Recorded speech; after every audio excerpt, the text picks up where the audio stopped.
কাইলৈ আৰম্ভ হ'ব মুখ্যমন্ত্ৰীৰ আত্মনিৰ্ভৰ অসম অভিযান। এই আঁচনি অনুসৰি ২৫,০০০ নিৰ্বাচিত যুৱক-যুৱতীয়ে কাইলৈ ৭৫,০০০ টকাকৈ প্ৰথম কিস্তিৰ ধন লাভ কৰিব।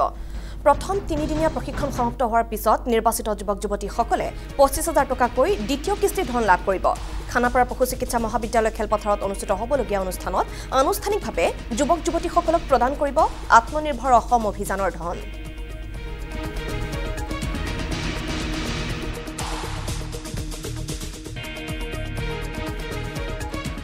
অহা ৩০ তাৰিখে ৰাতিপুৱা আমি আৰু এটা নতুন আঁচনি আৰম্ভ কৰিম। বহু ল'ৰা-ছোৱালীয়ে চৰকাৰী চাকৰিৰ বাবে পৰীক্ষা দিয়ে। চৰকাৰী চাকৰি সকলোকে দিয়াটো সম্ভৱ নহয়। সেইবাবে ৰাজ্য চৰকাৰৰ হৈ মই ঘোষণা কৰিছিলোঁ যে আমাৰ ডেকা ল'ৰা-ছোৱালীখিনিক উদ্যোগ আৰু ব্যৱসায় কৰিবৰ বাবে আমি ২ লাখ টকাৰ এটা নিধি প্ৰদান কৰিম।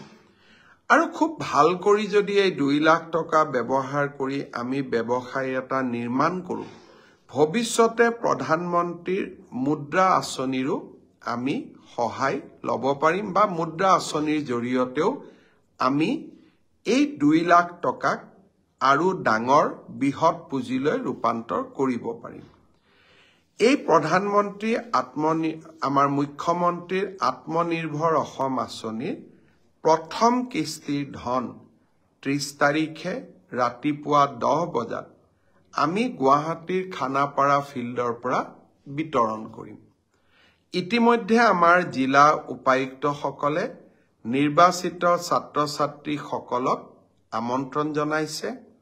মই আশা কৰিম যে ২৫,০০০ নিৰ্বাচিত যুৱক-যুৱতী অহা ৩০ তাৰিখে যাতে খানাপাৰালৈ আহে।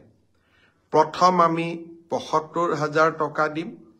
৩-দিনীয়া প্ৰশিক্ষণটো সমাপ্ত হোৱাৰ লগে লগে আমি আৰু ২৫,০০০ টকা নৱেম্বৰ মাহৰ ভিতৰতে এই যুৱক-যুৱতীসকললৈ আগবঢ়াম।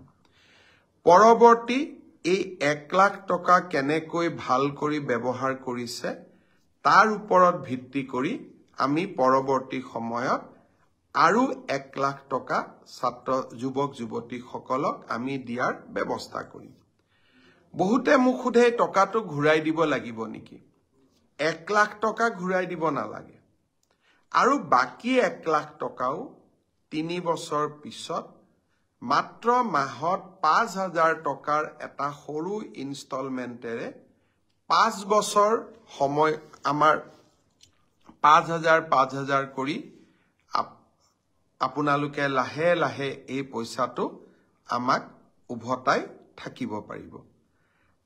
ল'ৰা-ছোৱালীক, যুৱক-যুৱতীক আমি সকলো প্ৰকাৰে সহায় কৰাৰ বাবে আমি প্ৰচেষ্টা কৰিছোঁ। এই মুখ্যমন্ত্ৰীৰ আত্মনিৰ্ভৰ অসম আঁচনিৰ দ্বিতীয় লানিও আমি লগে লগে আৰম্ভ কৰিম। এইবাৰ আমি আৰু নতুনকৈ ৭৫,০০০ যুৱক-যুৱতীক এই মুখ্যমন্ত্ৰীৰ আত্মনিৰ্ভৰ অসম আঁচনিলৈ আনিবৰ বাবে চেষ্টা কৰিম। যুৱক-যুৱতীসকলক মই অনুৰোধ কৰিম, চৰকাৰী চাকৰিয়ে হওক বা আত্মনিৰ্ভৰশীলতাই হওক, দুয়োটা ক্ষেত্ৰতে আমাৰ চৰকাৰে আপোনালোকৰ লগত সুন্দৰভাৱে কাম কৰি যাব।